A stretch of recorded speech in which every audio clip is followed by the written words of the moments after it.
थाने के वागड़े estate इलाके में एक 86 वर्षीय वृद्ध को मनी लॉन्ड्रिंग का झूठा आरोप लगाकर 8,65,000 रुपए की ठगी का मामला सामने आया है।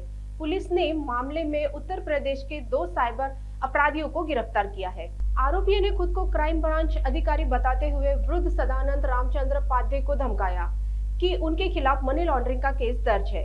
गिरफ्तारी से बचने के लिए उन्हें 8,65,00,000 रुपए आरटीजीएस करने को कहा गया। डर के कारण पीड़ित ने पूरी रकम ट्रांसफर कर दी। पीड़ित के रिश्तेदार सोनाली घाट ने मामले की शिकायत दर्ज कराई, जिसके बाद वागड़े स्टेट पुलिस ने तकनीकी जांच के आधार पर ठगों का पता लगाया। मामले की आगे की जांच पुलिस निरीक्षक प्रवीण सावंत कर रहे हैं।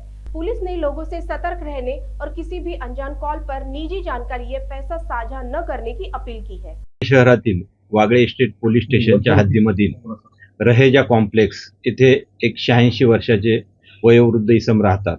त्यांना तुम्ही मनी लॉन्ड्रिंग केलेले आहे, तुमच्या विरुद्ध मनी लॉन्ड्रिंगचा गुन्हा दाखल झालेला आहे आणि इन्स्पेक्टर पांडे त्याचा तपास करत आहेत अशी माहिती देऊन तुम्ही हाऊस अरेस्ट झालेला आहात।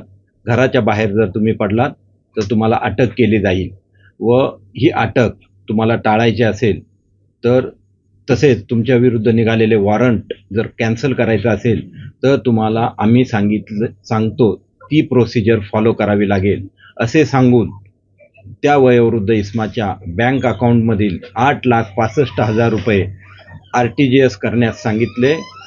सदरची अमाऊंट त्यांनी आरटीजीएस केल्यानंतर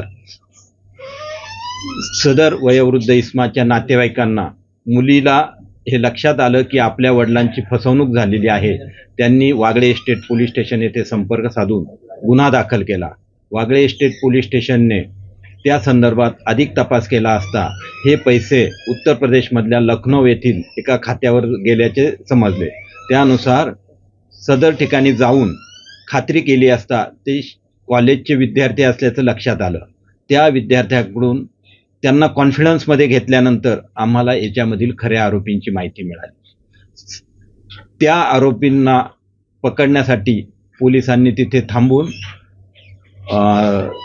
ज्या मुलांचा वापर करण्यात आला होता त्या मुलांमार्फत त्यांना ताब्यात घेतलेलं आहे। त्यांना अटक केलं।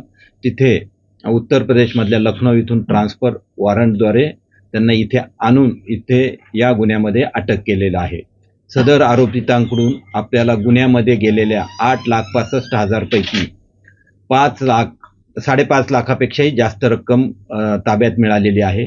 एक सँट्रो कार 8 लाख रुपयाची कार मिळालेली आहे। तसेच सदर आरोपींनी वापरात असलेले दोन्ही आरोपींकडे असलेले 5 मोबाईल्स मिळालेले आहेत, 6 सिम कार्ड्स मिळालेले आहेत। तसेच आरोपींकडे आपल्याला 20 डेबिट क्रेडिट कार्ड्स मिळालेले आहेत आणि यांच्याकडे 9 चेकबुक मिळालेले आहेत। या आरोपींपैकी एक आरोपी बीटेक झालेला आहे, तसेच एकाने बीएससी केलेला आहे। तसेच हे आरोपी क्रिप्टोकरन्सी खरेदी करत होते। तर या क्रिप्टोकरन्सी यांनी किती खरेदी केलेली आहे आणि ही क्रिप्टोकरन्सीचे हे कशा प्रकारे पैसे गुंतवत होते याची माहिती घेण्याचं काम चालू आहे। सर, आरोपींचा काही बॅकग्राऊंड आहे का? यापूर्वी देखील गुन्हा दाखल आहे? या आरोपींच्या बाबत आम्ही माहिती घेतली असता यांनी 59 अकाउंट्स पैसे ट्रान्सफर करण्यासाठी वापरलेले आहेत आणि यांच्या विरुद्ध असे एकूण 59 ठिकाणी तक्रारी भारतातल्या विविध पोलीस स्टेशनला तक्रारी प्राप्त आहेत।